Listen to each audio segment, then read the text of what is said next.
Will, I just got an email from Oath that they don't have the link for today's meeting. Okay, I will shoot them a message. 1 second. Thank you.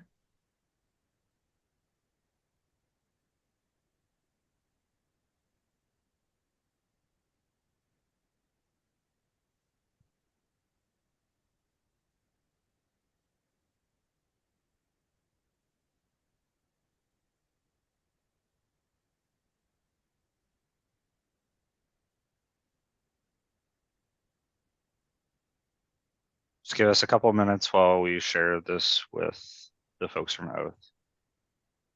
Thanks, Will. Thank you, Will. We know we're in good hands.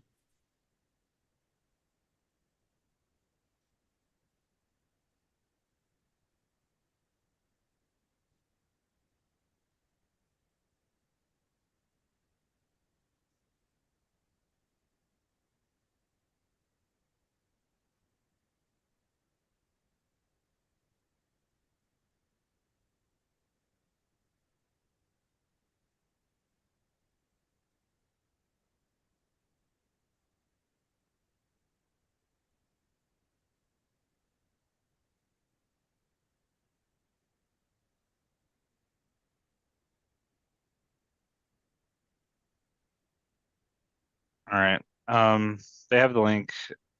Should be joining soon.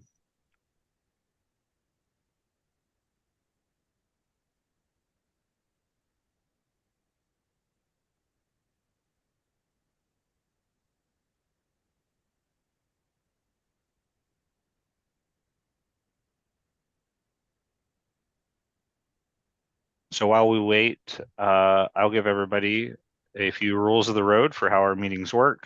So welcome. If this is your first time joining us virtually for one of our committee meetings, you'll notice that currently you're muted, and everyone is going to stay muted throughout the duration of the meeting except for our co-chairs, Alita and Bill, and our presenters as we move through the agenda. Following each of the presentations, the co-chairs will call on members of the public who wish to speak. You can participate by going to the React icon on your device and pressing the raise hand button. It's not the wave or the thumbs up because those will disappear. Only press the raise hand button once. If you press it a second time, your hand will go back down.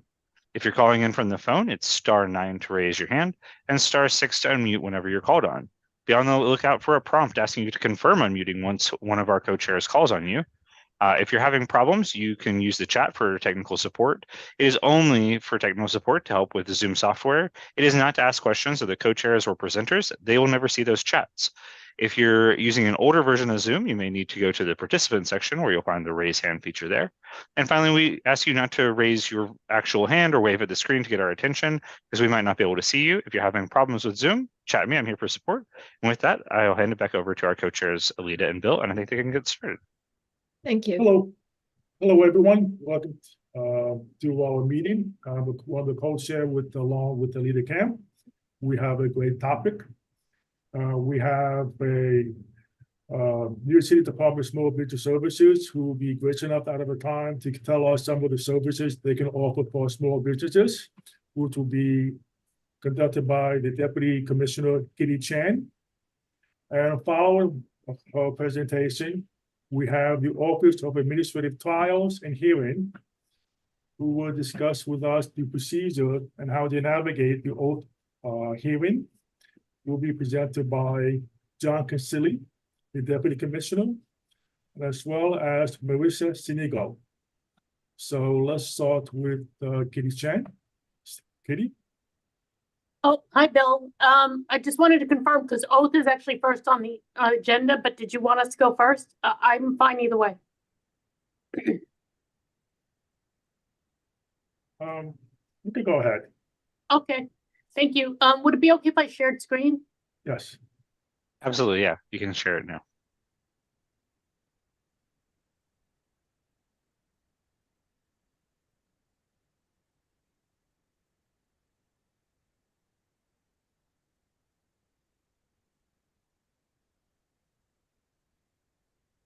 Yeah, okay, sorry. Okay. So thank you very much for inviting us to join you. Myself and my colleague, Melody Lee, who's a small business advocate, who will talk to you about our NYC Best program, which I'm going to save the best for last. But I just wanted to give you a really quick overview of New York City Department of Small Business Services. Recently, it's just been really interesting to talk to organizations and who are not even really aware of who we are and how we can help. And just keep in mind, we're a city agency. All of our services are completely free. We are SBS is not a regulatory agency. We don't do any enforcement. Our focus is education first. With that said, we have several. I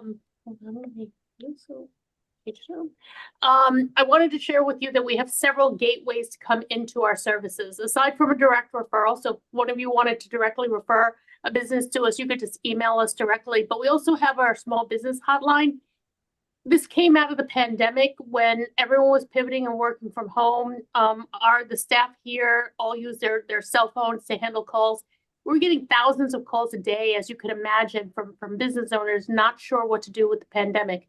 Though we too did not have too much information, I feel that one of the things that came out of this was that we were able to connect with people who really needed just comfort at that moment. And then I'm glad that we were able to provide that to business owners. From that experience, we've kept the hotline, we've expanded it. We have a Spanish and Mandarin speaker on there. We also use the language line, which accesses another 100 languages. The business hotline is open from 9 to 5, but we do get voice messages afterwards, and we'll take those calls. This is one of the gateways into our services. They refer to our other programs. One of the other gateways are business solution centers.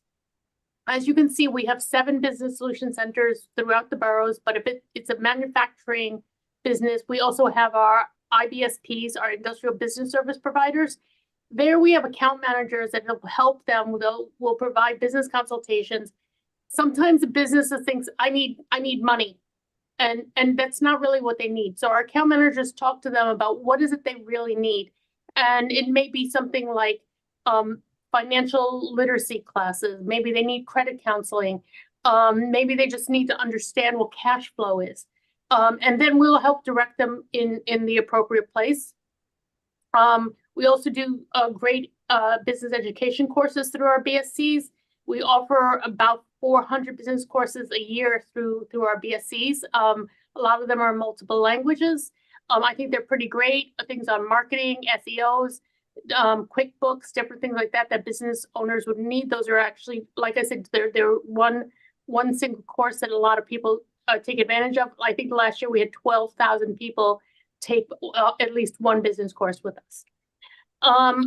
Also, as I mentioned, we actually help them access capital. So not only do we have our in-person account managers, but we worked with, I don't know if you know about the White House initiative to provide online information to business owners looking for financial products.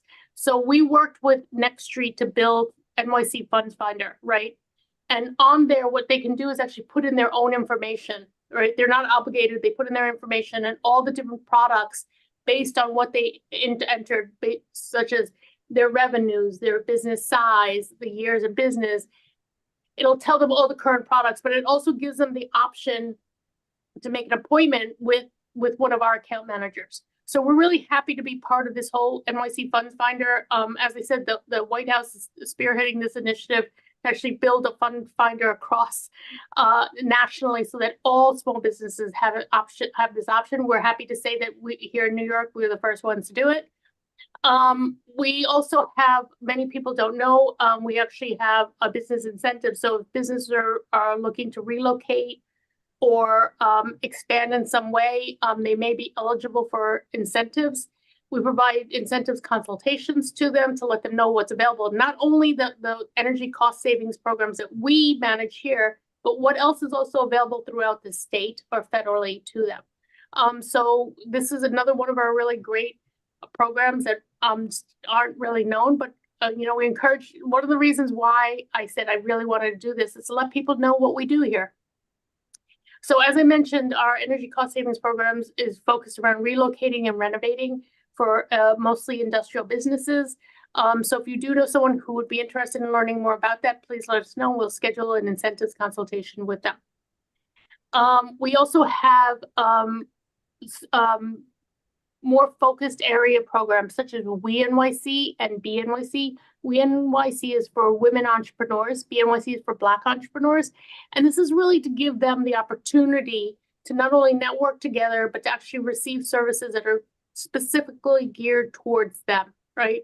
And so our We NYC, regularly, they actually have a lot of networking events. They have their coaching, mentoring. So this is a really great initiative. Even though we say Women NYC, if a man wanted to participate, you're more than welcome to join us. We do not restrict in that way. As I mentioned earlier, we have our business solution centers that actually provide the education courses, the one course. We have a longer course, which is called our fast track, right? And it's a 10-session course. It's roughly 35 hours. And it's really, there's specific cohorts. So we do new venture, growth venture. We have them for veterans. We have for technology. We have for women, if they like, over 50 as well. And the idea of putting these cohorts together is that these are people who get that network together and sort of try to provide support for each other. We found that in these courses because we're actually working with them to take their idea to fruition or to grow their program, that they actually appreciate that opportunity to talk to other entrepreneurs in the same space that they're in. We also have the Workers Cooperative Business Development Initiative. A lot of folks don't know about that, but we work with people interested in developing a workers co-op. To date, this is actually our 10th year. This initiative is 10 years old, and we're really proud of it. To date, they've actually helped found over 300 co-ops in the 10 years that they've existed. Why a workers co-op, right? A lot of people sometimes, and especially in New York, the smaller business are thinking, I want to retire. My kids are not interested in taking over the business. What am I going to do, right? And a workers co-op is, for us, a way to create succession planning for your business, right? The neighborhoods depend on these particular businesses, and perhaps maybe the owner, again, is not interested in continuing, but perhaps the workers are. And so we actually provide not only education, but technical assistance on creating workers co-ops. So that's actually been a really great program. We also have our commercial lease assistance program. This is the pro bono lawyers that actually help provide help, not only reading your lease, but maybe you're renegotiating or there's something that comes up that you just didn't understand was in your lease. Often we've found that a lot of people are just signing these leases without fully understanding what they're signing.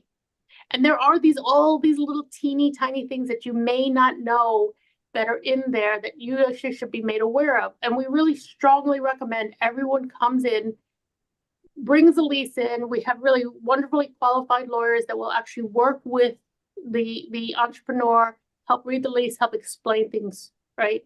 And so this is another one of our really great programs. We also have other pro bono legal services, such as if you're interested in business formation or you may have other questions.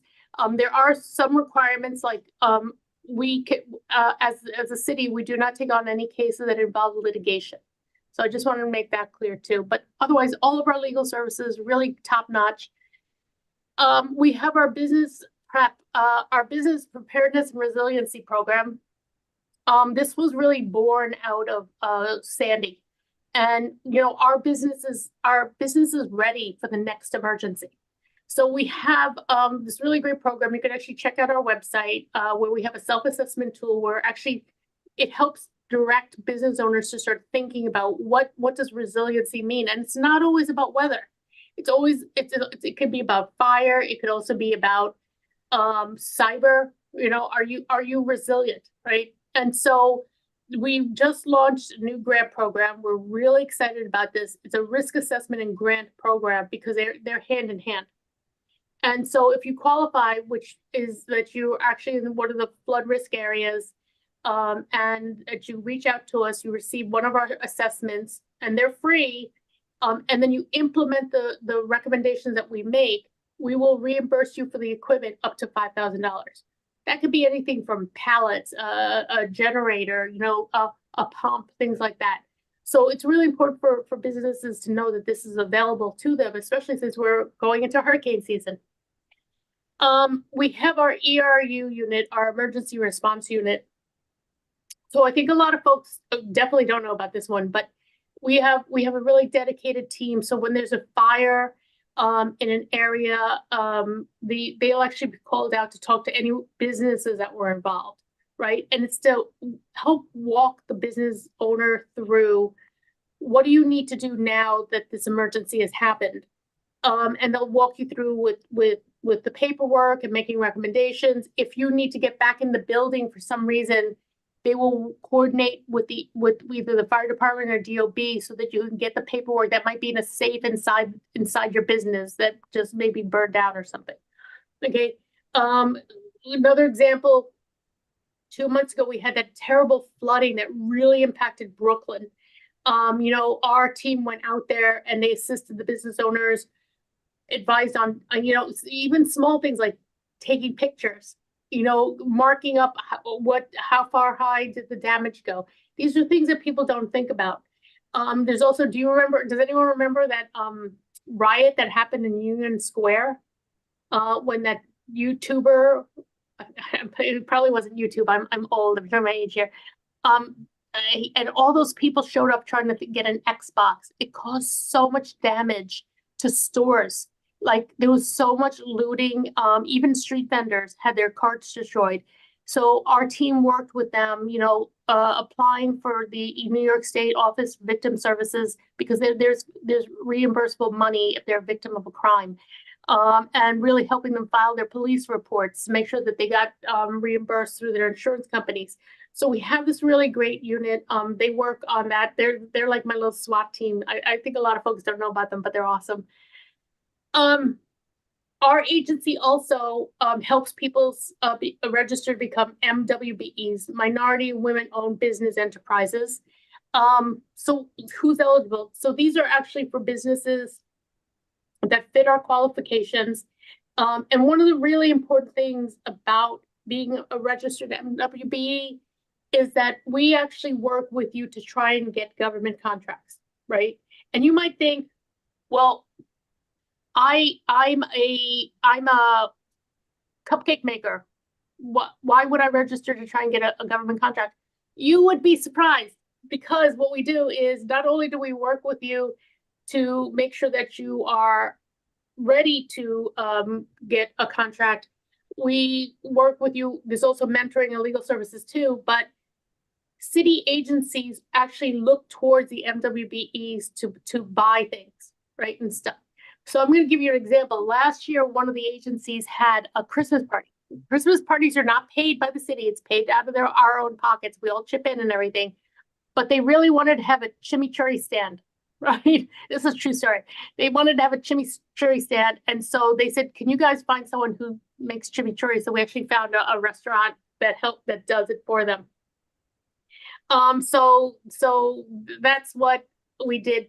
And for MWEs are actually put on a database. And city agencies are encouraged to buy from MWBEs. And I believe last year it resulted in about $6 billion in city contracts. Okay. And it could be small things. We recently hired a consultant here to help us write a paper that we needed to develop for the first time we were doing this. And we didn't have the capacity. So we did that. And one of our other services that people don't realize is that we also help with hiring. So if you know of any business that's looking to hire people, we actually work with you. We do it for free. We actually, if people are looking for jobs, please refer them to us too. Because what we do is we work with the candidates. We provide education, resume review, and we try to do matches based on small businesses that come in and work with us. We just did a big giant job fair in Yankee Stadium, connecting people up in the Bronx. And this is what we do. A lot of people think, oh, you're small business services. What are you doing hiring? For us, small business success is not just the business. It's got to start with the worker, the business, the neighborhood, and the economy. And that's a big part of what we do here is that we provide our workforce services to the community. We provide business services, my division. Neighborhood development is really we have our division for that. They work with all the bids in New York City. The neighborhood lighting grants, the holiday lights that you see, those are all bids, and those are the folks that we work with. And for the economic opportunities, that's our NWB program. Now, one of my favorite programs is our NYC Best program. And I'm about to kick it over to Melody Lee, but I want to tell you a story about NYC Best. A couple of years ago, right, our general counsel was walking, I tell this story all the time, but it is true, and it's my favorite story. Our general counsel was walking down by the seaport, and he saw one of those food kiosks close up, right? And he sat up and he said, well, why are you closing up? He said, well, I just got inspected by DOHMH, and they closed me immediately. For you to be closed immediately, you had to be really dirty. That is a lot of points, right? So with that said, he said, give me your card. He brought it in Monday. He gave it to me. He said, can you have someone from your NYC Best team? Because our team is 2 services. It's our small business advocates and our compliance advisors. Can you have someone from your team reach out and help them reopen? Not only did they reopen, when they were re-inspected, they got an A. And I'm so proud of that, right? And I'm so proud to end on that note for me to turn it over to my colleague, Melody Lee, who is actually going to tell you more about NYC Best. Melody? Thank you so much, Katie. Can you guys hear me okay? Yes. Okay, great. Can I share my screen? Because I have a presentation deck. You should be able to now. Thanks.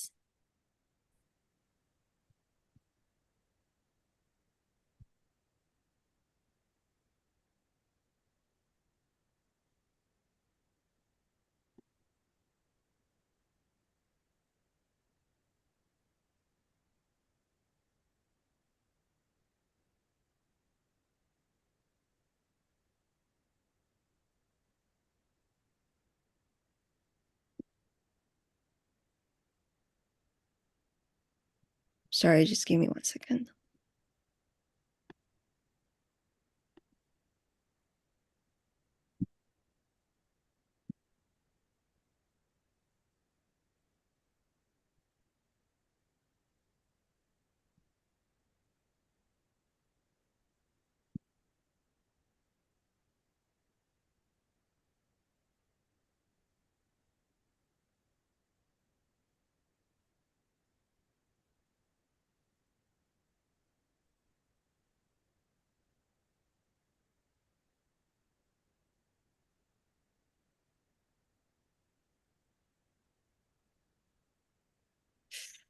Some reason I couldn't find the page that I was trying to share.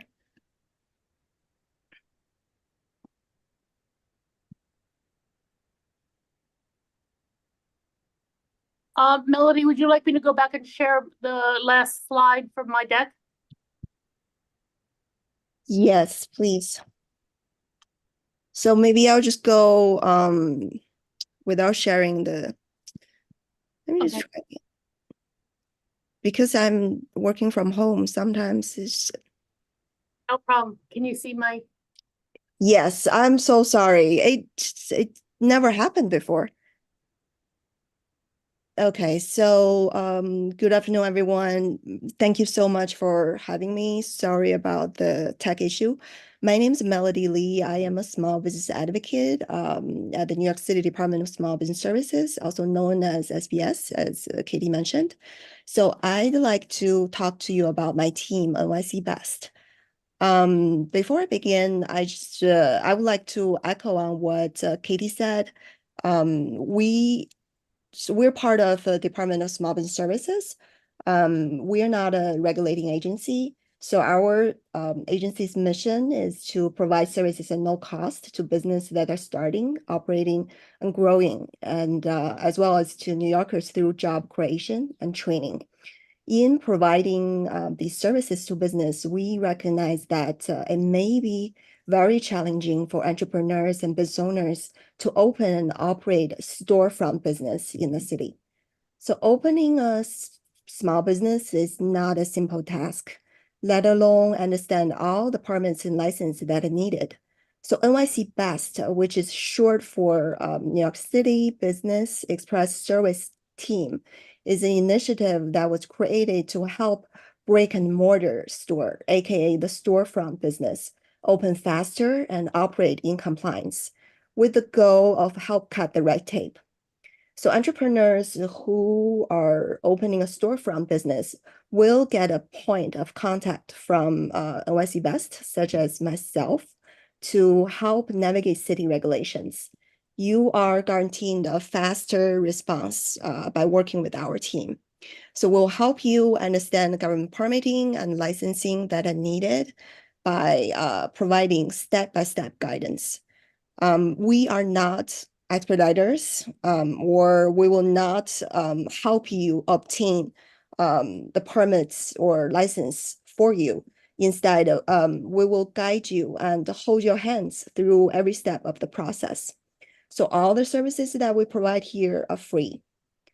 We also recognize it can be very challenging for business owners because there are many different license and permits you will need from city and state for just one storefront business.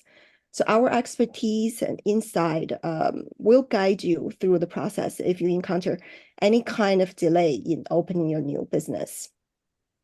So we're aiming to facilitate all the interactions with city and state agency for you, as well as some utility companies such as Con Edison and National Grid. So our team, NYC BEST, is a collaboration with our sister agencies, New York City Department of Health and Mental Hygiene, Department of Buildings, Department of Environmental Protection, just to name a few. So what industries do we support with this initiative?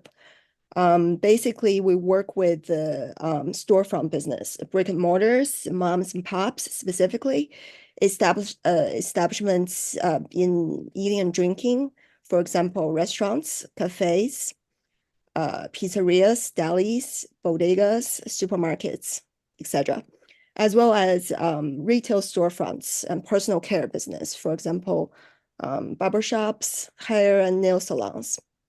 So NYC BEST, you can see from this slide, consists of two major components. One is our small business advocates team, which I'm part of.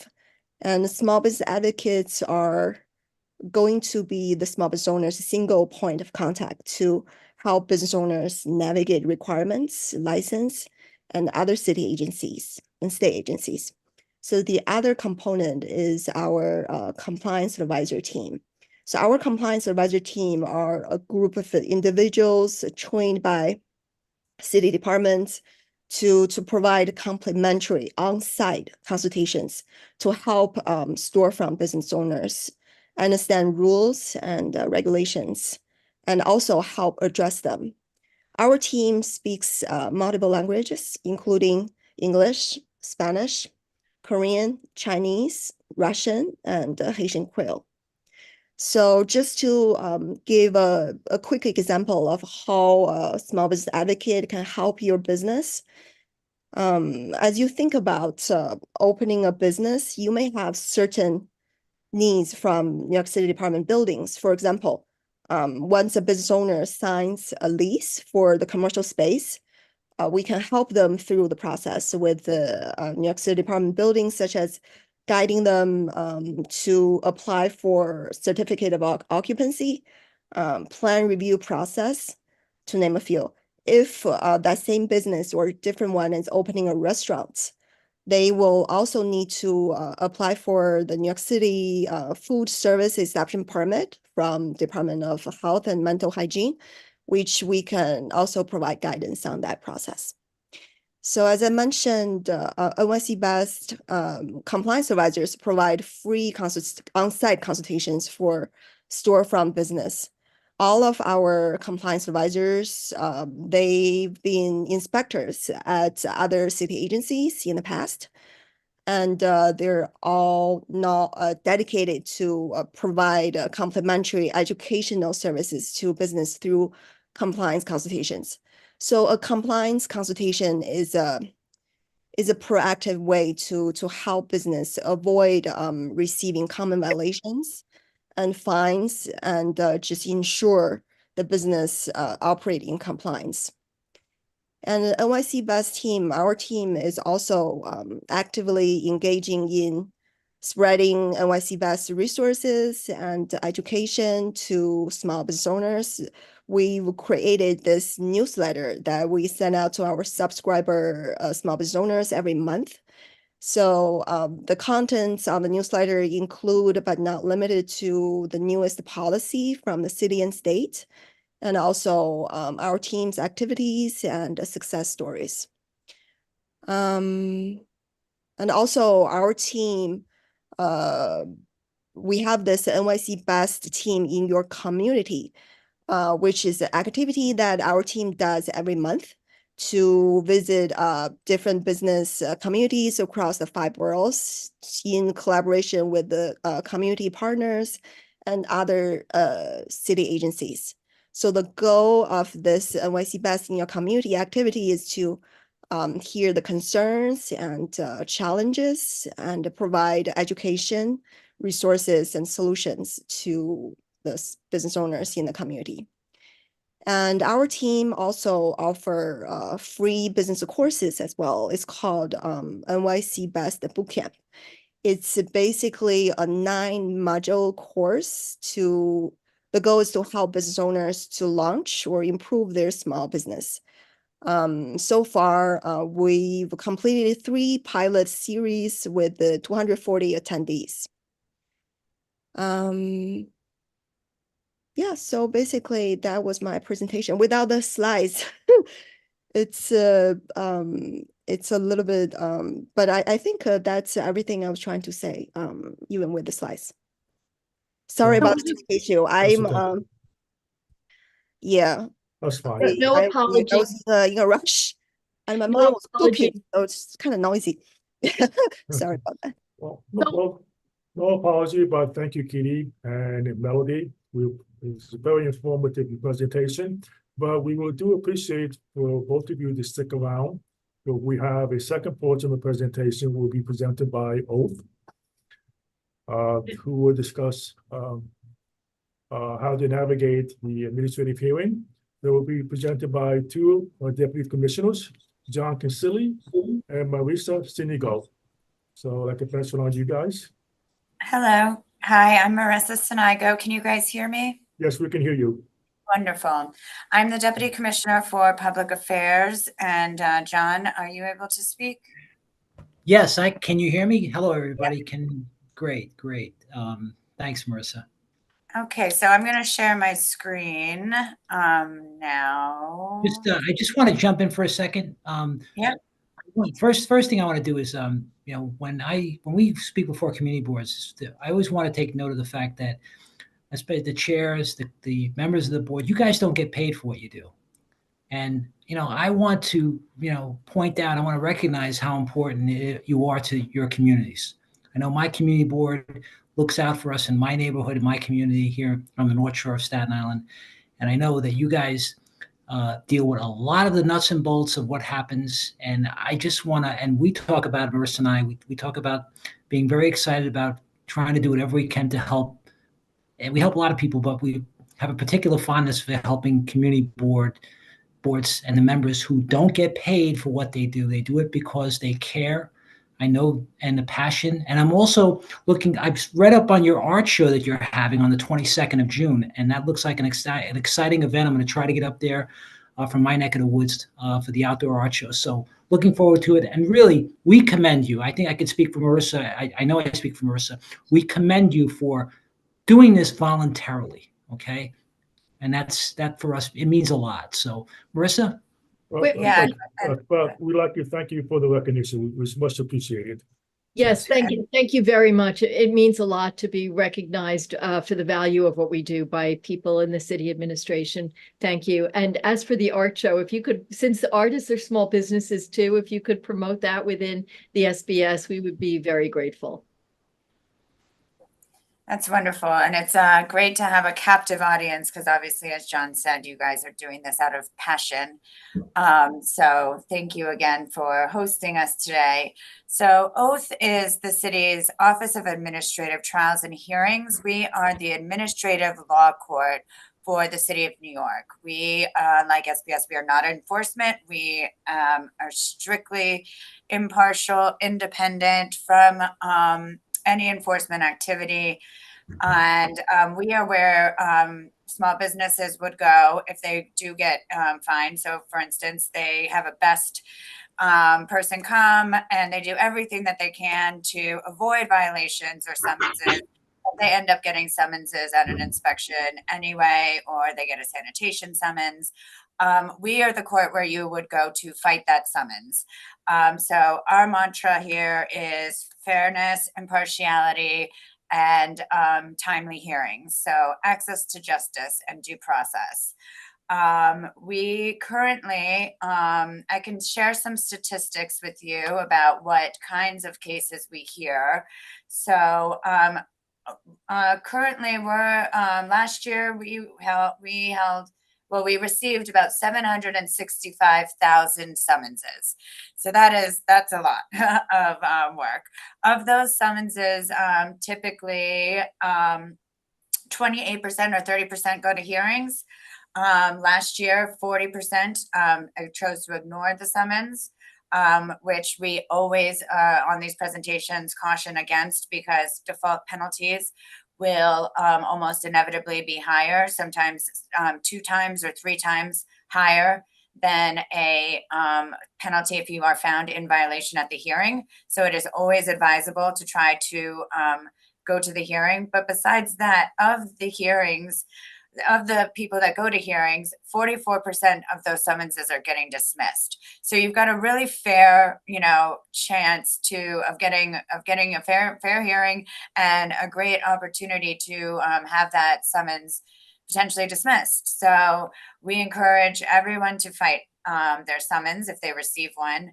Of course, they always have the option of paying in advance if they want to admit. They can also settle, and sometimes the agencies decide to withdraw the summons. So that's the other 33% of how summonses are dealt with. So in terms of the breakdown of the types of summonses we hear, for general quality of life summonses, you'll see that sanitation is the biggest kind of customer that we see. They file the most summonses with us by far. Then recently, environmental protection just jumped up, and we believe it's because of the idling and air control summonses that you've heard a lot about. Some of the small business summonses, you probably have read in the news about these bounty hunters that were going out and finding. They had the ability to go out and issue citizen summonses to small businesses that were playing loud music for commercial purposes. The council made some changes to that law recently to take down the bounty amount, so that the bounty amount, it used to be like $250. John can speak to this more because he's in charge of legislative affairs, but I believe they brought down the bounty to like $10 or $5 so that there's really no incentive for them to do this anymore, unless of course you really have a quality of life issue in your neighborhood and you feel like you need to do that enforcement.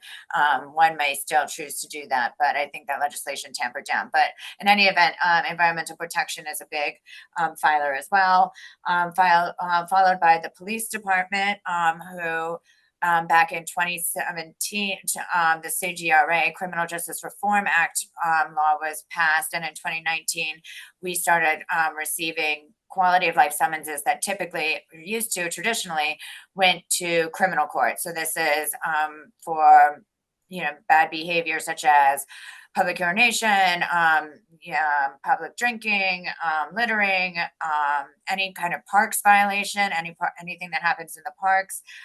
So we see an increase in police summonses, and then it's followed by buildings, and then health.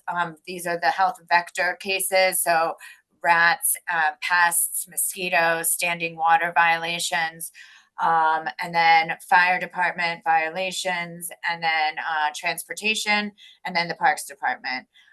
Interestingly enough, obviously these are seasonally affected. So in the months you'll see in a breakdown, for instance, you'll see a big increase in sanitation like during the winter months compared to summer months, because of course you have snow removal. And then for like parks department, you'll see a big increase in the summer months. All this information is available on our website, by the way, which is at nyc.gov/oath.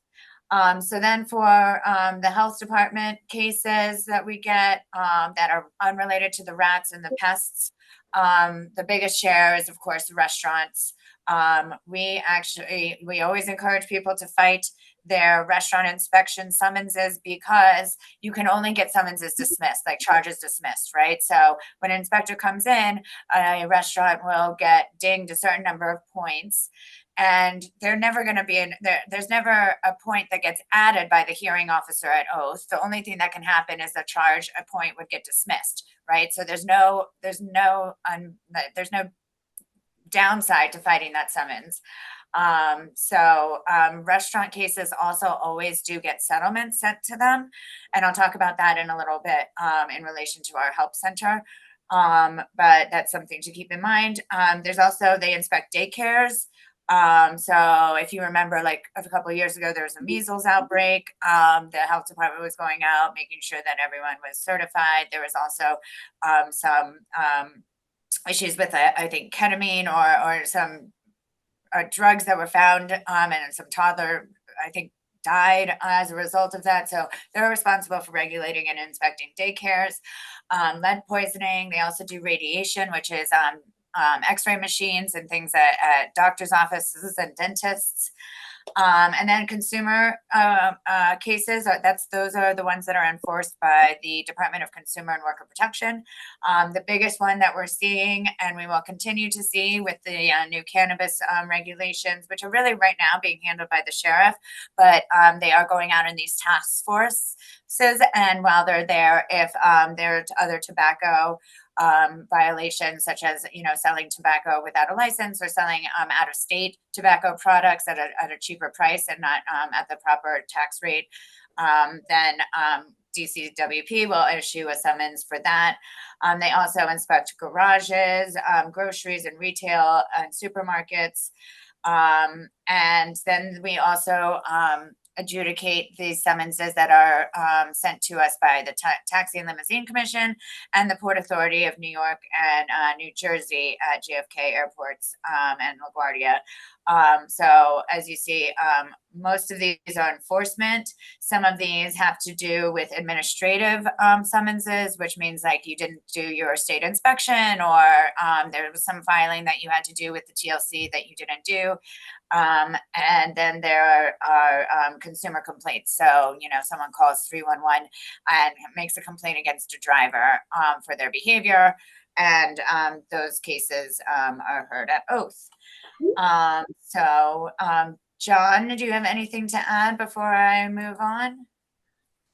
Sure, Marissa, and thanks for that excellent summary. So, I want to ask the audience. There's no ability for them to talk. Nobody can talk. Okay.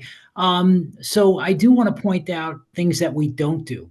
We do not adjudicate or hear parking tickets. We don't. Those go to Parking Violations Bureau. We do not hear red light and speed camera tickets. Those go to Parking Violations Bureau. Tickets that are issued on the subways and the buses, those go to the Transit Adjudications Bureau of the New York City Transit Authority. And if a police officer pulls you over for driving without a seatbelt or speeding, those are adjudicated at the New York State Department of Motor Vehicles. So I want to put emphasis on what we don't do, because you may get an inquiry, and this is why after today, we hope that we're always going to remain in contact with the community board, because we know you have your hand on the pulse in your community. So you may get inquiries from time to time regarding parking summonses, regarding any particular type of summons that's issued. And you could always reach out to us, and we're there to help you and give you information. We are your resource. We want to be one of the tools in your tool belt, and we want you to use us. We beg that you use us. Reach out to us. Don't be a stranger. I put my number and my email address on the chat. I'm sure Marissa will do the same. We are always available and accessible. We will get back to you. We have a very quick turnaround time. When we get any type of inquiry or any type of complaint, whatever, we have our ears to the ground, and we believe in getting back ASAP. And as deputy commissioners, we don't see anything being beneath us in terms of the type of work that we do. We're out in the streets doing outreach 365 days a year. In fact, we're the first, and so far I think we're the only administrative law court in the country that does preemptive. I'm sorry, not preemptive. That does outreach. I'm sorry, does proactive outreach, and we have a lot of initiatives and programs that we bring to communities throughout the city, because we're all about access to justice. Greater access to justice means that people who have that access know that they can challenge their summonses, and what's most important for us is that they'll get a fair and impartial hearing at oath. And that's really what we care about. Okay. So Marissa, I'm going to bring it back to you. Okay, so as you can see on our website, we have some resources here. Currently, we are, pardon me, mostly since the pandemic, we went completely 100% remote during the pandemic. And we continue actually to do, now that we're reopened, 94% of respondents continue to want to have hearings by phone. And the hearing by phone process, what has to occur is obviously you contact us in advance and you tell us that you want to have a hearing by phone. And then we send you instructions on how to join the phone hearing. And our hearing by phone program actually allows you to choose a callback option. So small businesses are saved a lot of time. They don't have to wait on the phone all day. They don't have to wait in a waiting room all day, trek to a hearing office that may be far away from their place of business. They can do everything over the phone. They talk to the hearing officer over the phone. The enforcement agency will appear over the phone as well. And then they email their evidence, if they have any, to the hearing officer during the phone hearing. So one of the things that I wanted to just do really quickly is show you, an infographic that we have that we use at our outreach events, and basically run through the steps of what to do if you get a summons. So first, you're going to want to check your hearing date. And every summons, there's the back, that's the front side of a summons. And then the back side of a summons, I'm holding one up, but it will have a, let me see here. Actually, I can show you my screen. Here's the back side of a summons. And it shows you all the steps that one can take to respond to the summons. So you can deny the charge by having a hearing by phone. You would, as a small business or a respondent, would contact us 3 business days before the hearing date. And you just you use this online form to contact us. You put in your summons number and you submit it. And then you're going to get an email back with a PIN number and instructions and what phone number to call into and when to call in, and you'll be patched into the hearing by phone. Of course, like again, I said, you can choose a callback option. Once you dial in for your hearing, you'll get that option. And then as soon as the hearing officer is ready, maybe in an hour or 2 hours, you'll get a call back as soon as the hearing is about to start. You can also request a hearing in person 5 business days in advance. So you would contact us 5 business days if you want to come to the hearing in person. And then a lot of our summonses can be contested online. So sanitation summonses, health department summonses, parks department summonses, NYPD summonses. These are all summonses where the agency typically doesn't appear for the hearing. Those can be contested by filling out an online form. So if you go to our website, you can do a mail hearing submission where you write your defense in writing and you send it to us, or you do an online hearing submission. And it's a simple online form. It walks you through all the information that we need, and then you put in why your summons should be dismissed, and you have the opportunity to upload images, affidavits from neighbors, testimony from other people in writing, and then you certify that everything is true, and this gets submitted. And just a note on this, what will happen is if the hearing date, say the hearing date is August 1st, you have up until August 1st to submit this, but say you get the summons in June and you want to kind of get rid of it, get it off your plate, and you want to submit it, submit the online form, the online defense prior in June, you can. Just know that we're not going to look at it until around August 1st. So don't be surprised if you don't get a decision straight away on those summonses that you contest over remote means. And then I do want to throw it back to, another online resource that we have is our summons finder. So if you have the summons number, you can go into our summons finder, and I wonder if I have a summons number somewhere. John talks about our help center. I'll see if I can get a summons number, and you can put the summons number in, and you can get all sorts of, you can get the status information, you can see the hearing date, and there are also links there on how to, reopen a defaulted case. So if you don't appear at your hearing, you will get a decision from us finding you in violation by default and imposing the default penalty. Now, a note on penalties. All of the penalties that Oath imposes are set by the agency, and they're set by law. So they're set in the agency's rules. So Oath does not have any discretion to alter or change a fine amount. If you're found in violation of a charge, you will be issued the fine that's associated with that charge, and we can't do anything about that. There are opportunities for certain types of summonses to get mitigated penalties if the agency brings it up at the hearing and wants to alter the charge on the summons.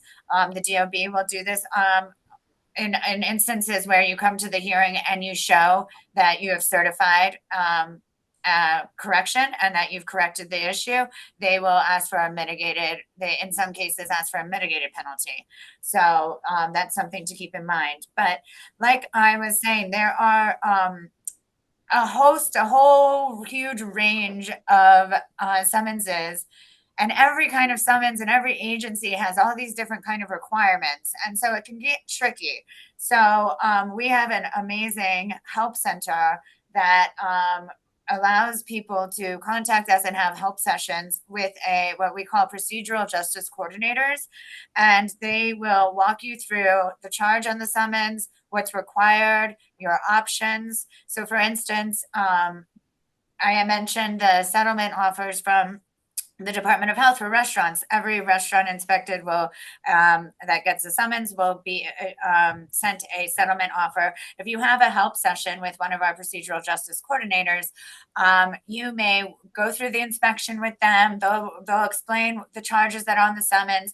By talking through your case with that person, you may say, okay, I'm really in violation of that charge, and based on what happened at the inspection, I'm probably going to be found in violation of that charge. And you'll come to a conclusion about whether or not you think it's better to accept the settlement offer or go to the hearing.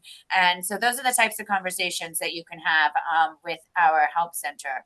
So with that, I will show the summons help. So this is every summons on the back of the summons has a QR code. So I showed you the summons back. I'll show that once more. So at the bottom, there's a QR code, and there's also links to the help center. The QR code, you can scan that QR code, and it takes you to this page. You received a summons, now what? And it gives you all of your options for how to respond. You can reschedule. Every summons has the ability to be rescheduled once before the hearing date listed on the summons, no questions asked. So you can only reschedule it once, but we won't ask why. You can just, as long as we receive the request before the hearing date, you can reschedule it. Or you can participate in your hearing, and then all the rules and the procedures for participating in that hearing, like 3 business days for the phone hearing, 5 business days for the hearing in person. It's right here. Or submitting a written defense that I spoke about. You can admit and pay your summons. You can accept a settlement or a violation, or cure the violation. You can, and if you have questions, you can get help from our help center by contacting the help center. So this is another resource that the help center has is it has these interagency fact sheets, which are very, very useful because the interagency fact sheets will have information on what a hearing officer can't necessarily tell you because we're separate and we're apart from these agencies, and we can't give you legal advice. We're holding your hearing and issuing a decision on your case. But our procedural justice coordinators certainly want to make sure that the summons is fully resolved, right? So the hearing in some instances is just one part of that process. You can go to a hearing for a DOB summons, and you might think that you've done everything. You went to the hearing, you paid the violation, but that's not true. If you're found in violation of a DOB summons, every single DOB summons has to be certified as corrected if you're found in violation. So for instance, we have a fact sheet on how to certify correction. So that's an interagency process that our help center can help with. They can explain DOB cures, failure, different types of summonses, failure to comply summonses. We have helpful information for food vendors and courts, and helpful information for different types of small business industries, such as hair cutters, hair salons, nail salons. So lots of helpful information in this help center section of our website. And of course, all of our procedural justice coordinators are extremely well versed.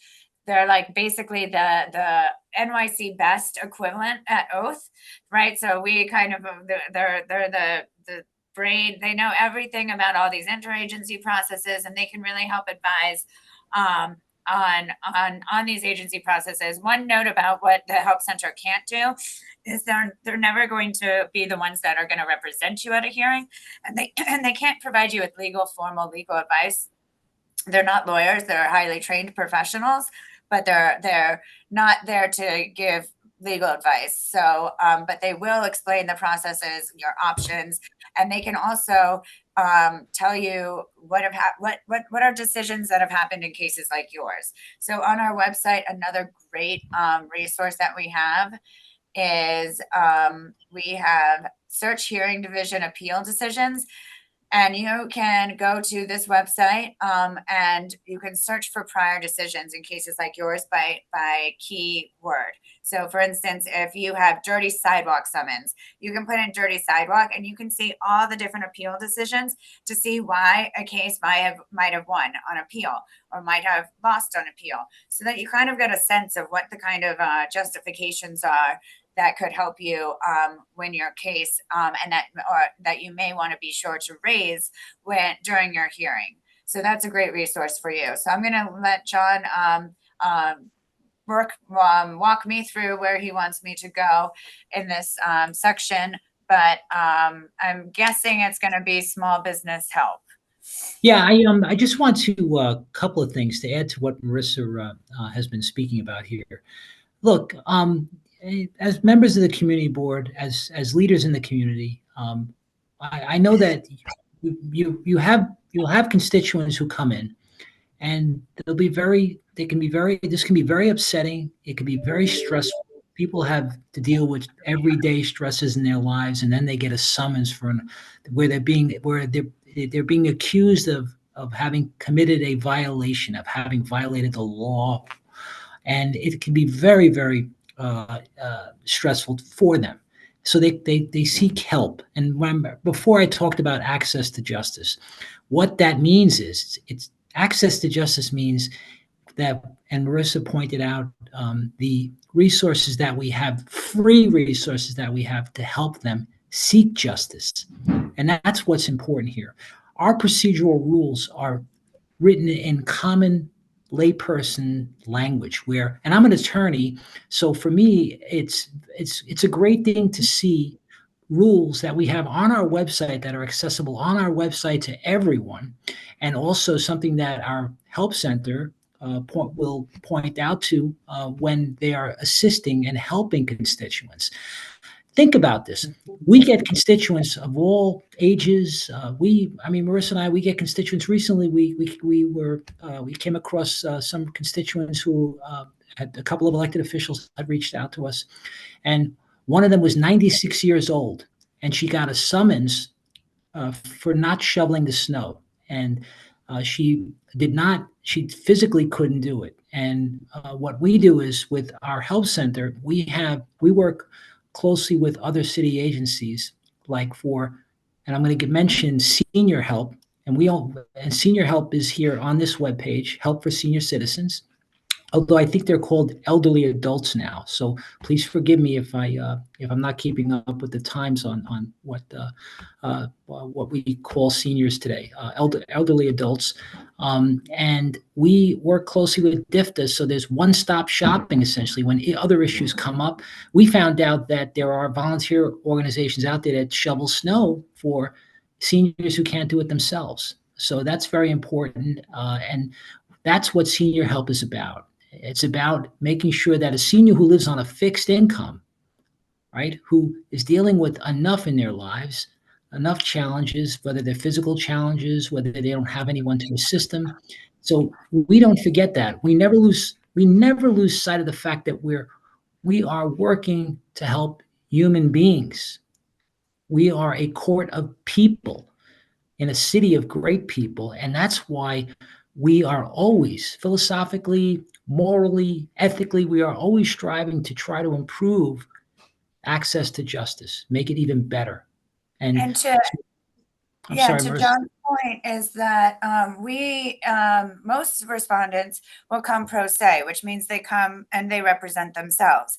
And that's what we want the process to be, is something that's so easy and so unintimidating that, people, even if they're new Americans or they're not here legally, that they know that they can do it over the phone.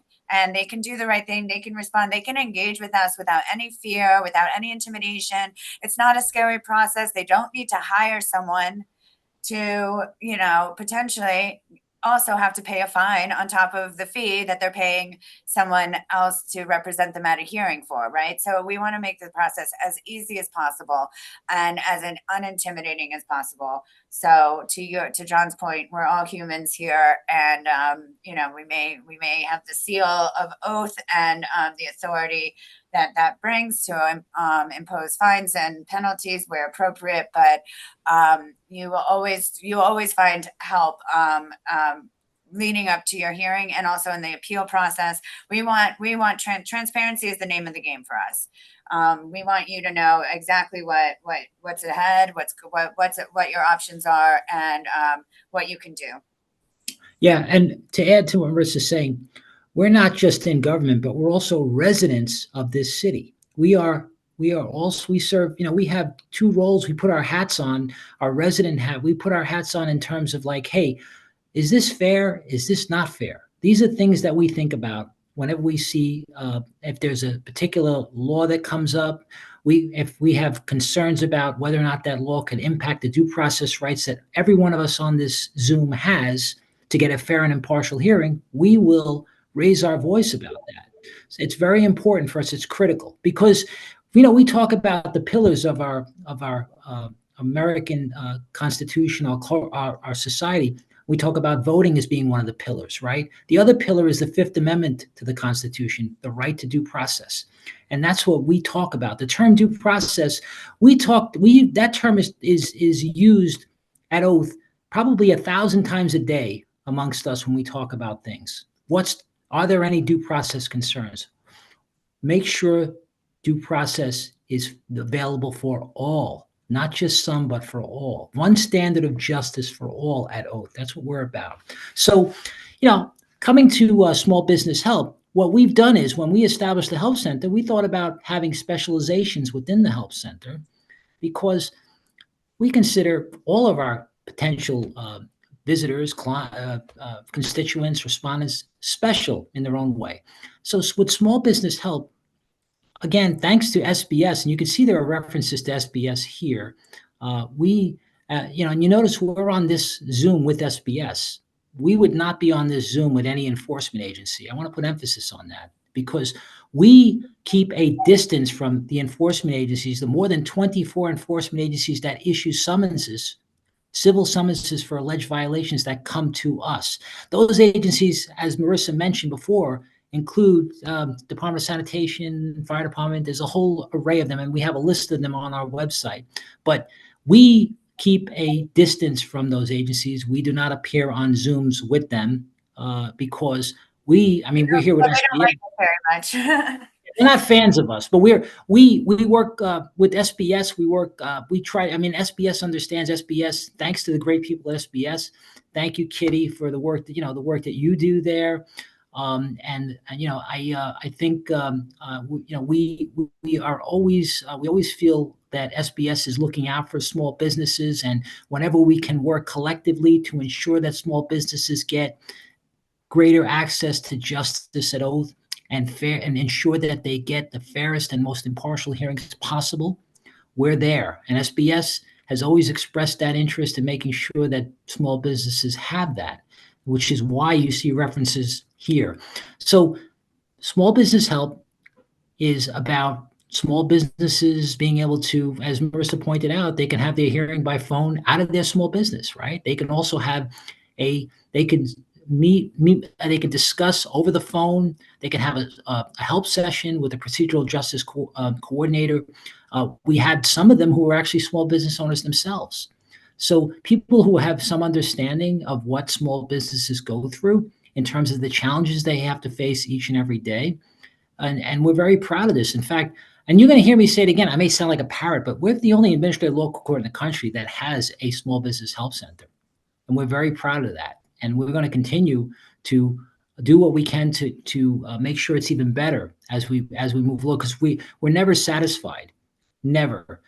So we also have help for military veterans. We have a Veterans Help Center, and we work with the Department for Veteran Services to assist. And I didn't know this until I got to Oath, but a lot of the street vendors are veterans, and they have issues and concerns that they bring to us.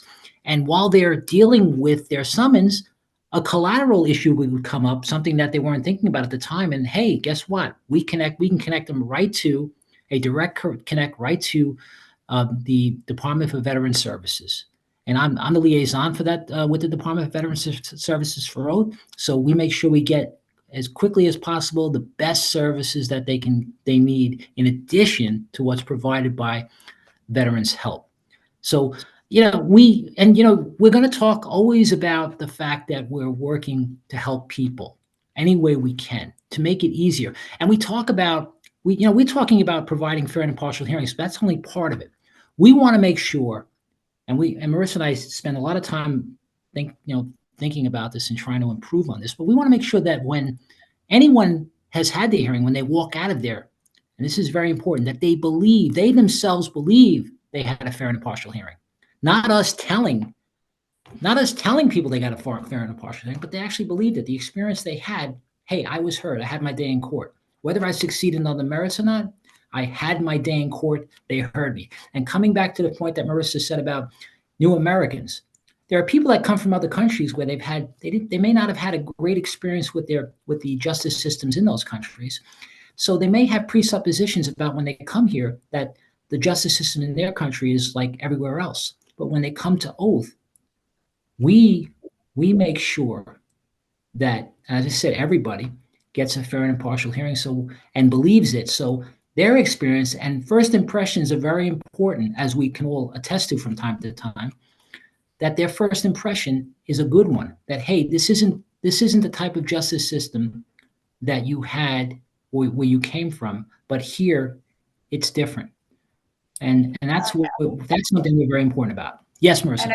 And I just want to remind people that, of course, we provide translation services for all documents. So any form or application can be submitted in any language, and we will have that document. So if you want to write your defense in Chinese and submit it, we will have a third-party professional translator translate it, and we have free interpretation services at all of our hearings, up to 250 languages. So anyone with any limited English proficiency can participate in their hearing at oath. Because we cannot have access to justice without language access.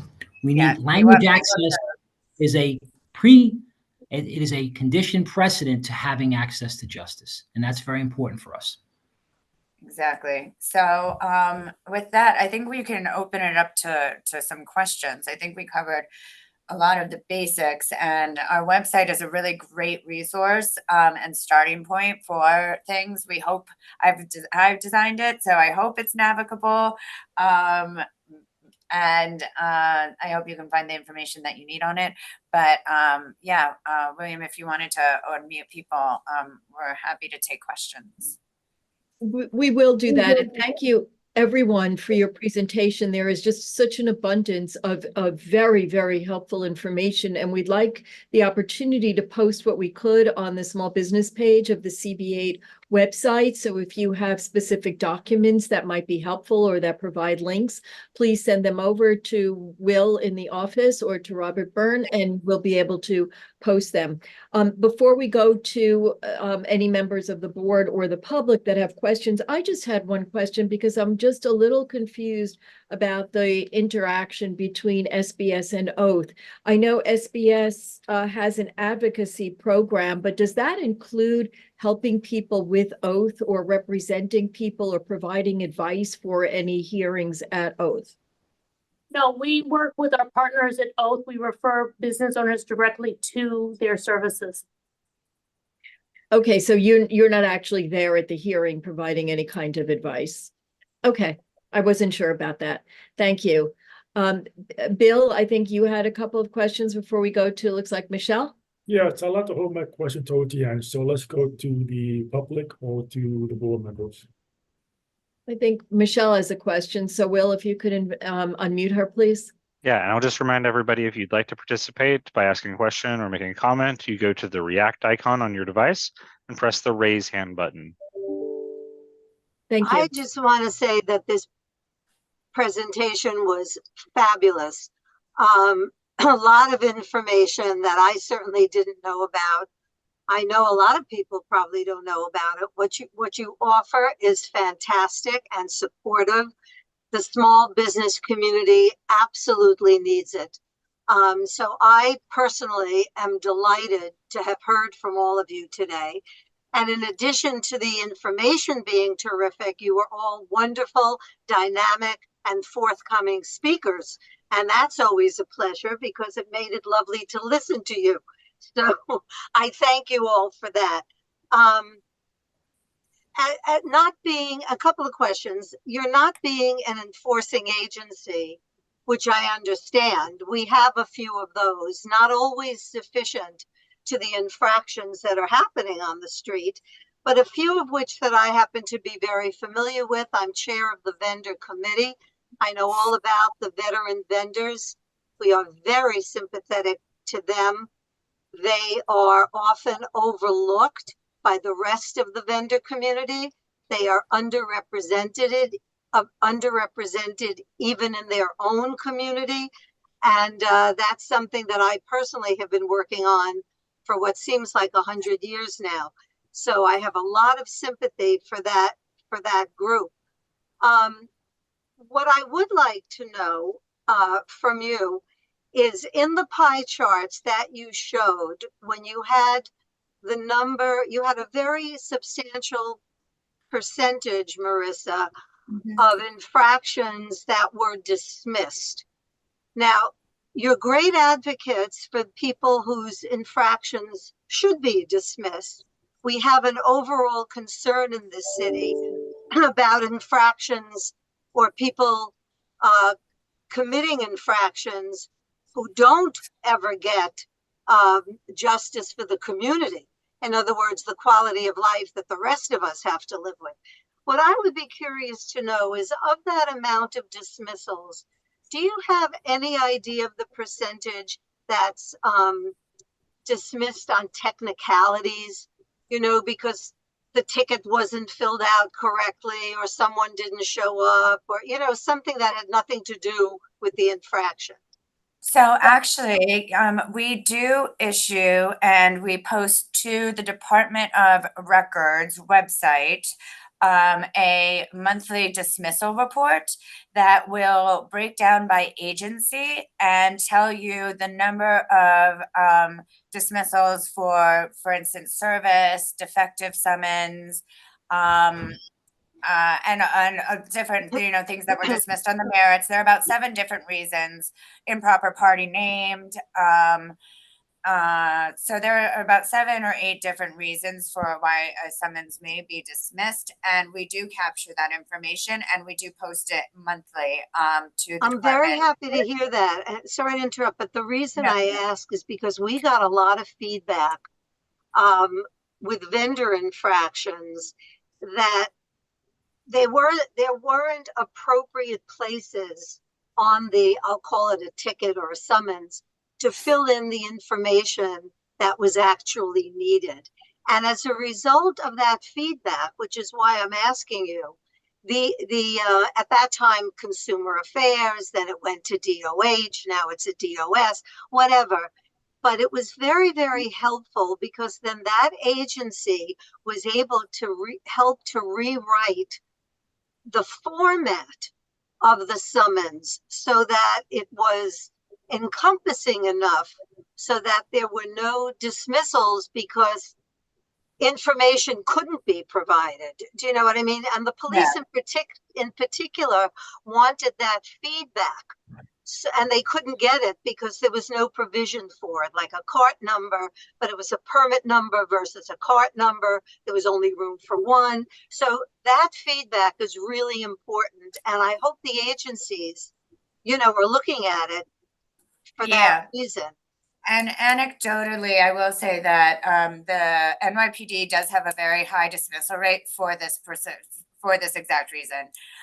They have a lot of defective summonses that they send to us, and they're handwritten. So a lot of agencies have electronic summonses. They file them electronically. They pull data from the DOF property records for service, for respondent name. So doing that means that there's going to be a lot less mistakes on that summons. When they charge a charge, it automatically populates the section of law correctly. But when you're on the street and you're writing it, it doesn't work out. In this handbook, and there's a lot of mistakes that can be made. And to John's point, we do believe in due process, and there are certain requirements within our procedural rules that have to be met in order for a summons to go forward. I understand. So, that's why the feedback is important. The vendor community now has the ability, they now have chips that they are putting on carts with the renewal of each of the licenses. However, the program for that chip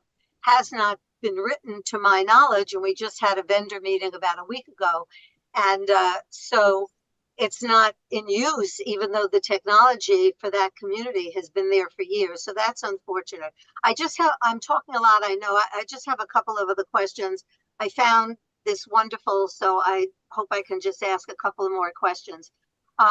That is something that I think is key, that they pick up on what you're sending. And I hope to the ability that you have to ask them to do that, that would be great too, because a lot of that has to do with the agency's internal rules, as opposed to some big dramatic process that has to happen. What I think John and I would say to that is that we would implore you to employ them.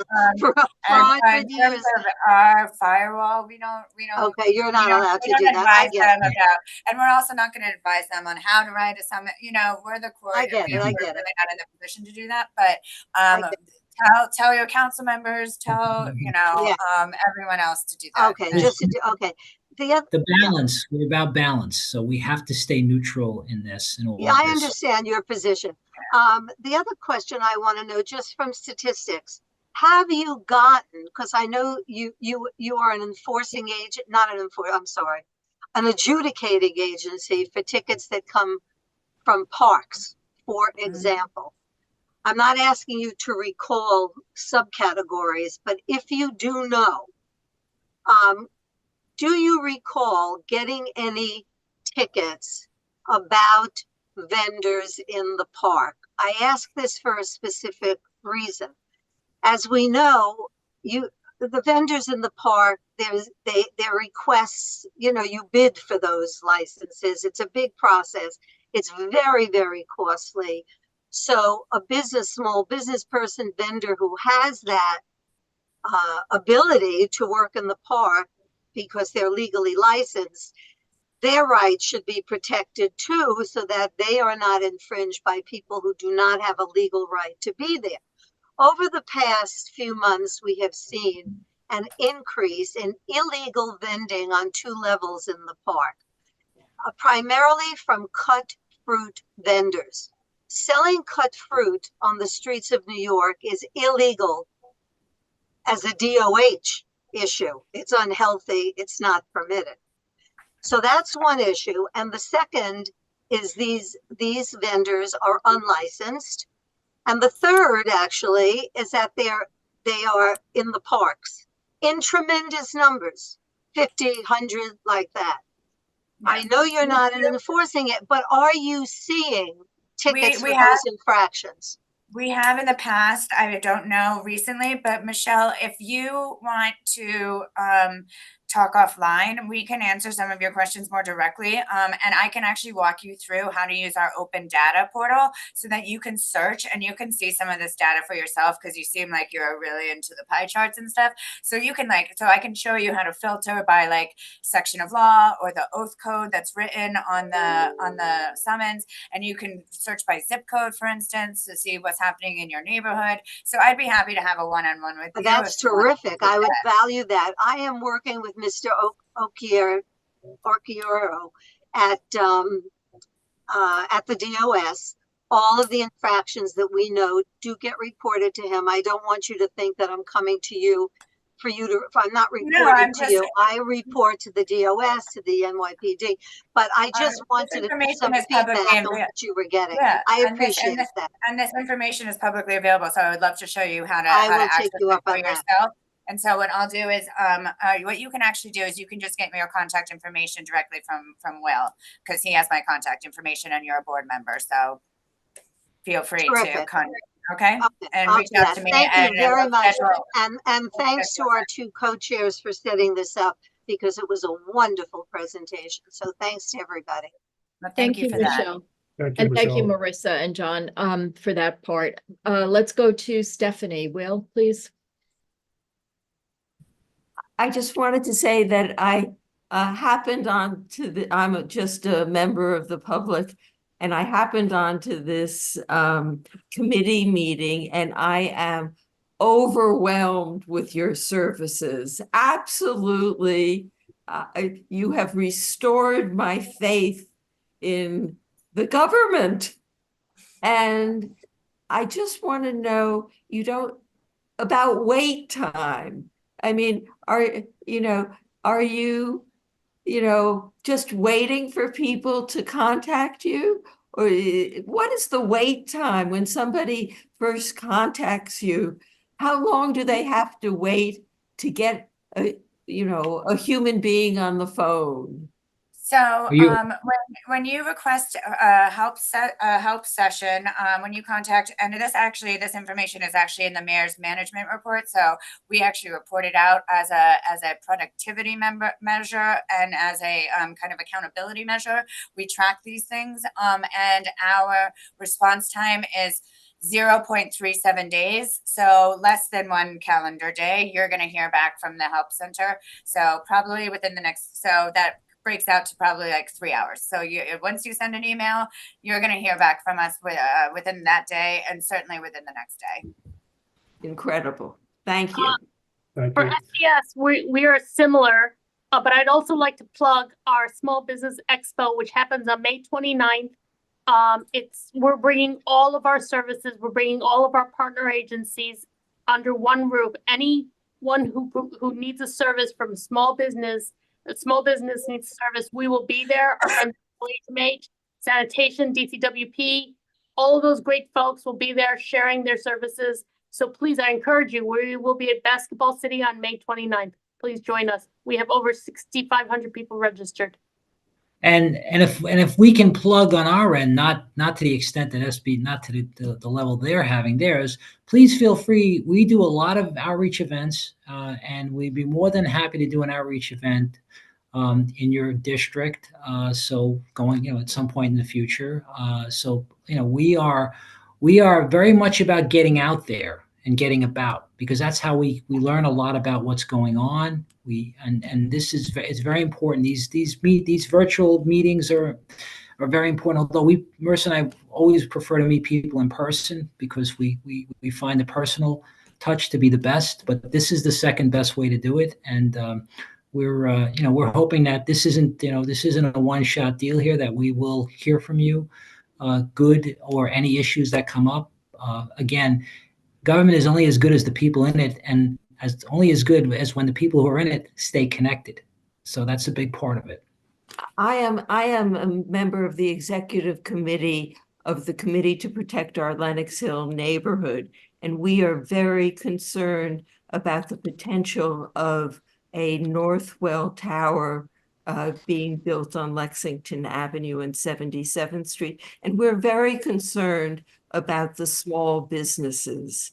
And we hope to advise the small businesses if they run into trouble like they did when the 2nd Avenue subway was being built. They went out of business. They had no business. And we're very concerned about the mom and pop businesses. And yes, you will hear from me, and I appreciate that you are around. Thank you very much. Thank you. Thank you, Thank you. Stephanie. Bill, before we go back to Michelle, or before you ask your questions, could I just say that we would love to work with SBS and Oath to help promote this many services that they offer. And if there are ideas about how community boards and these specific city agencies or departments could work together, I think it would be very beneficial to our small business community. Sorry, Bill. No problem. For the SBS, if there's an income eligibility for any small businesses to apply for your services? No, there aren't. So what we have is that some programs are governed by our SBA guidelines due to funding, so Small Business Administration. But if you actually look at those guidelines for income, it's very interesting. The federal government defines a small business by under 500 employees, and most of the revenue requirements that they list in there are in the millions. It's not realistic to what a small business is in New York. Unfortunately, the city and the state also struggle with what is a small business. What's the definition? And if I asked you, I imagine you'd say something close to what I said when I first started here. Small business is under 10 employees. But actually, there is no working definition for a small business in New York City or New York State. There may be some definitions created for example, if the city created a program and it had to define a small business, there may be an income and an employee number put out there, but it's usually about 125 employees at under $1 million. But that's not anything that's consistent across city agencies. We are working with our partners to try and come up with a definition, because it would make it so much easier for us to create rules and regulations that make sense for the communities. But in terms of our programs, I would say there's almost no real requirement except that we follow the SBA. But if you look at the SBA guidelines, they are pretty wide. the range is very wide, and we are talking millions of dollars. Oh, thank you. Another question. You mentioned the emergency response unit with NYC Best. Can you run us through a process, a step-by-step process? For example, a business suffered flooding or fire. There was a fire in Flushing about 2 years ago. What the process entails? Can you walk us through it? We were there. So what happened was, so what happens is NISM, the New York City Emergency Management Division agency, actually reach out to our emergency response unit when it's safe to go out there. Our team are not first responders. So I believe they were out there like the next morning, because I saw all these pictures from that area. There were about, what people may not realize is that that building housed almost 30 businesses, because what happened was they were actually like a little small, it was a shopping mall. And in those communities, they tend to like rent, like not full what we imagine a stall would look like in a mall, but actually like counter space. So altogether, there's about 30 businesses there within the first floor of the building. The rest, I believe, was residential. And then there were a lot of people who just needed assistance. So what we did first was try to contact as many business owners that we had on file, so we started with the landlord and then the businesses there. We now work with a program called Live XYZ, which is a really great program that actually maps out small businesses throughout New York. And that's something that the city is really proud to be working with. We work with this team to develop the maps, and we overlay it with all these other things that someone more tech savvy than me can explain. But then what happened was we were also contacted by, I believe it was Sandra Ung, who was a council member, and she too was very engaged in this, and she asked us to actually bring all of our services out. And so she hosted a town hall, and our ERU unit, we brought out staff that speak Chinese, and they provided a workshop on some of the things that the business owners needed to be thinking about. And then we sat there with them, and we helped them with their paperwork. Sometimes it's an ongoing process. Sometimes our ERU unit will be working with the business owner for months until they reopen, because it's not, emergencies aren't resolved the next day. Filing for insurance could take a couple of weeks. But one of the most important things that we do is we coordinate with DOB and FDNY for when it's safe for business owners to get back into their places of business, to get out, like maybe a safe where their documents are held, or maybe we'll help them track through DOB or DOF some of their financial documents. So that's what that team does. Okay, thank you. Question for Oak. I know you mentioned that you don't mitigate penalties, but if a small business receives a violation and is able to make the correction prior to the hearing, and would that be enough to mitigate the penalty? The penalty can only be mitigated if a mitigated charge is brought by the enforcement agency. So we don't have it. We will never have the authority to change what's charged on the summons. But if the DOB is at the hearing for some summonses, when you show up and you've got a correction, or you have the paperwork that shows that you've corrected it, even though it might be after the cure date, but in between the cure date and the hearing date, you have filed us and the DOB has accepted the certificate of correction. The DOB may then move to mitigate, and the DOB does appear at every hearing to fight their case. So the DOB may move to mitigate the penalty by putting in a mitigated charge, in which case we would be issuing a decision based on that new charge, which is a mitigated penalty. But like I said, we're always issuing our decision based on what's charged by the enforcement agency. So we don't have the ability to waive or alter any of those penalties. But if the agency wants to alter the charge that they're charging, which happens to be a lower penalty, they always have the option to do that. Just like the agency always has the option, even after the hearing's been conducted, to withdraw a summons. They want to. And I do have to apologize because I did have a hard stop at 4:30, so I have to jump, but you're in great hands with John, who's a lawyer who probably can explain that much better than I can. Would like to thank you for your time. Thanks, Thank Marissa. you. Thank you, Marissa, very Thank much. you. Thanks. You. See you again. Thank Michelle, you. thanks for having me. I do want to add to what Marissa said. There's a reason. There's the rationale behind this is that the agency, the enforcement agency, all right, they have the expertise. They're the regulatory agency. They're the enforcement agency. They are the agency that has the expertise in regulating, promulgating rules, enforcing. Oath, the hearing officer, judicial hearing officers do not have that type of expertise where they could say, hey, I'm looking at the buildings code and I can mitigate this, and this. That's why it's up to the enforcement agency in terms of how the enforcement is conducted to the code that they are the experts. Essentially, they wrote the code or they had a big role in writing that code, for example, the buildings code. And they, again, that's the reason why they write the penalties, okay? Of course, the penalties have to be consistent with the law.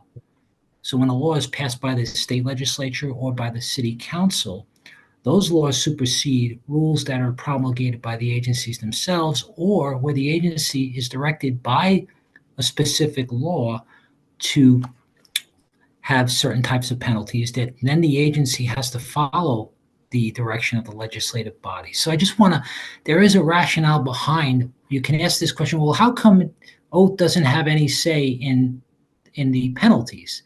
Because Oath does not have the expertise in the actual code, the promulgation of the code, the regulation of the code, the enforcement of the code.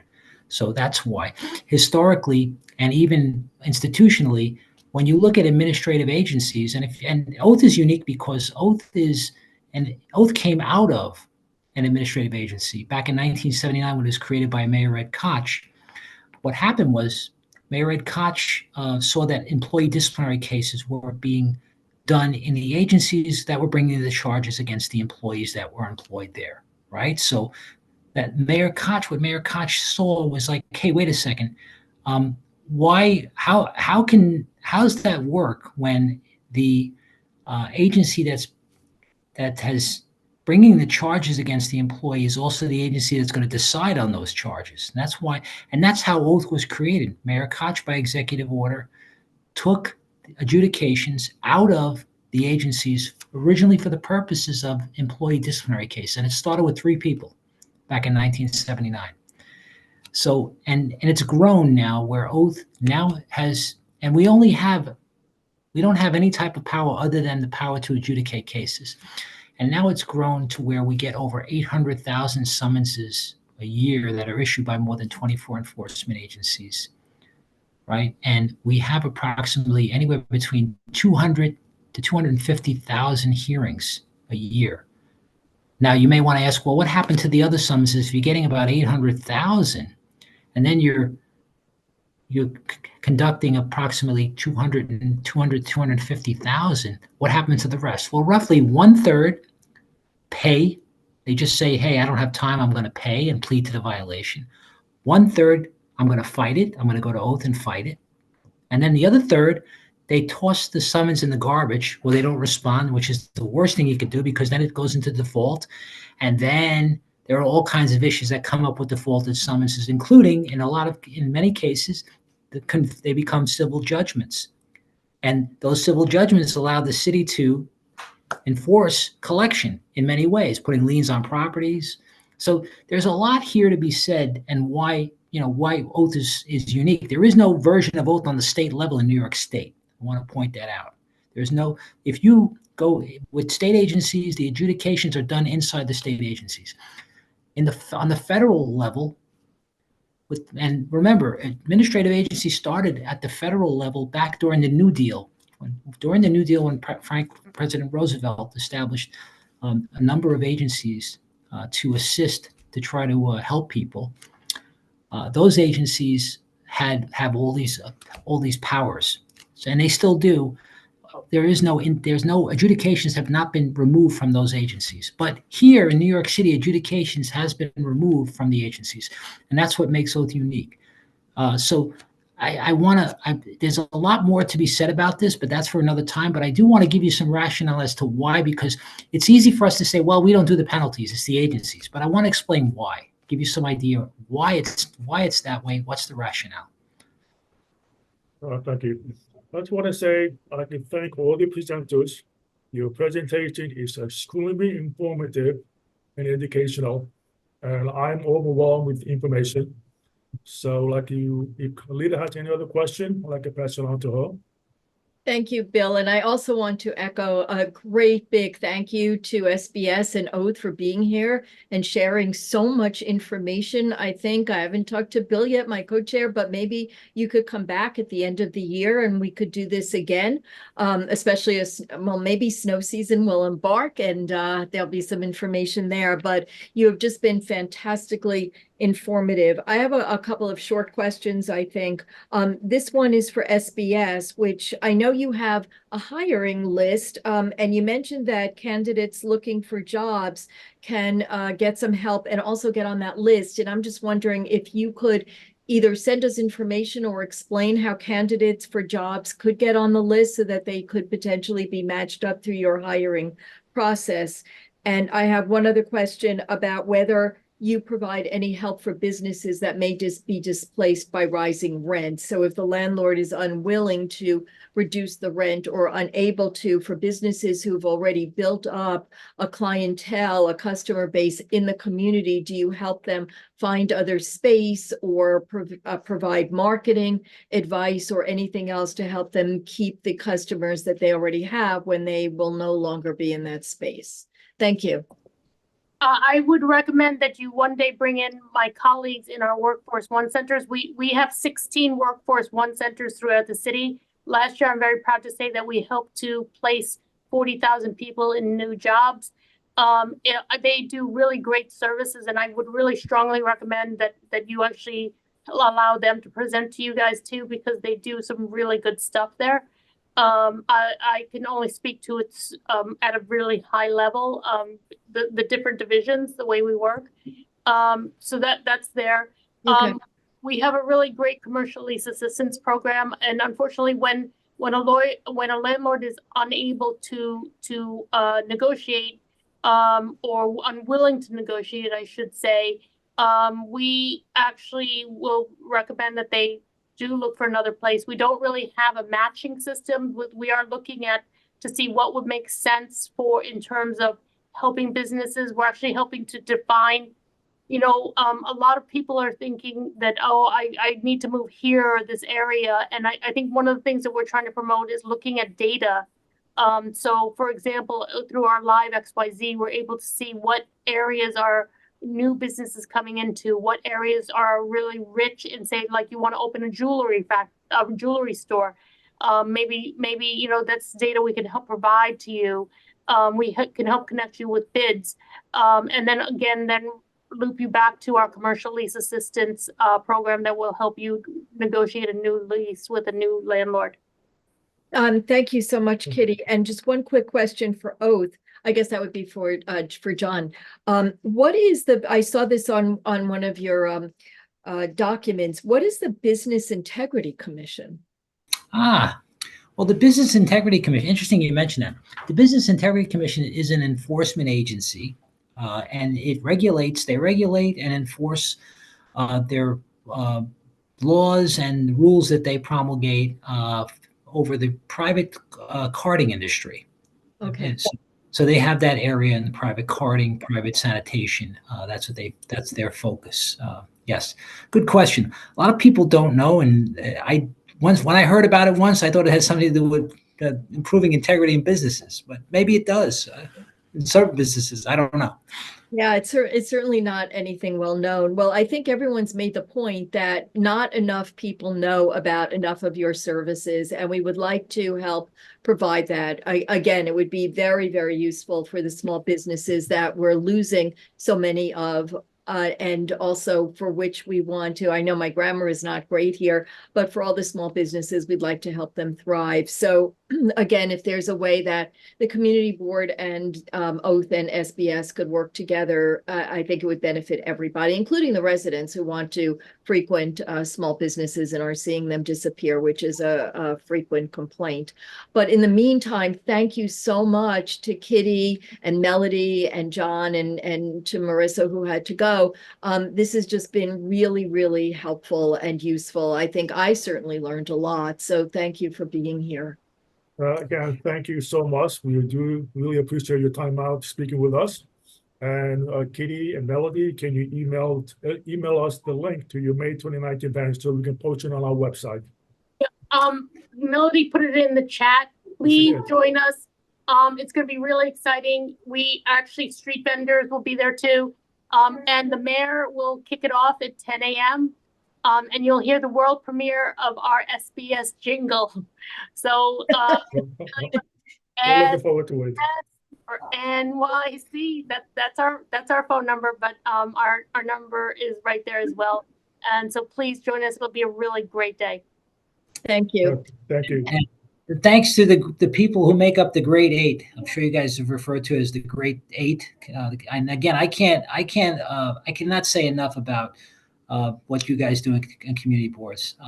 What you put up with, the hours, sometimes the personalities, sometimes certain people in the community can be very challenging. And it's, again, sometimes you say it's one of the most it's kind of thankless. That term thankless comes along with it. But where would our communities be without community boards, especially active community boards, standing up and speaking up for things that a lot of people in the community don't know about? I find out things through when I see my community board raising hell, and I think it's great. So can't say enough. And I always put emphasis when people tell me, well, community boards, what's the deal? Well, they don't get paid, and that's important. They don't get paid, and that tells you a lot. So thank you. And again, looking forward to doing some sort of outreach event with you guys at some point in the future, more education stuff about Oath, because Oath to a lot of people is just an acronym, but we're people, and we want to keep that emphasis on people, and because we never want to lose sight of that. Because technology, in my opinion, technology presents a challenge for us. Technology needs to enhance personal contact, not displace it. So we have to make sure we keep the focus on enhancing personal contact, personal communication, not displacing it. This is a great medium we're using here right now, but nothing beats, we see each other, nothing beats personal communication in person, even talking on phones. We have to do this. This is great in a certain way because we're able to do this now at this time. But let's keep eyes on the fact that and wherever it is, when it comes to dispensing justice, when it comes to anything, we have to make sure that the technology serves us so we can serve each other better and not the other way around. Thanks, everybody. Okay, and John, one more thing. I'm also involved with the Arts Committee. So if you could do anything to promote our art show, or if there are any artists looking to exhibit, they just need to send in a photo of their work to info@cb8m.com and say art submission in the subject line. But we hope to see you there. We hope you could promote it. Artists are small businesses, and we just want to share this great event with as many people as possible. It's good for the city and it's good for our community. So thank you again for being here, and we hope to see you guys soon with the great extent of your information. Thank you. Thank you. Thank you. Thanks, everybody. Bye-bye. Thank you again. Take care. Be well. Thank you for your time. Bye.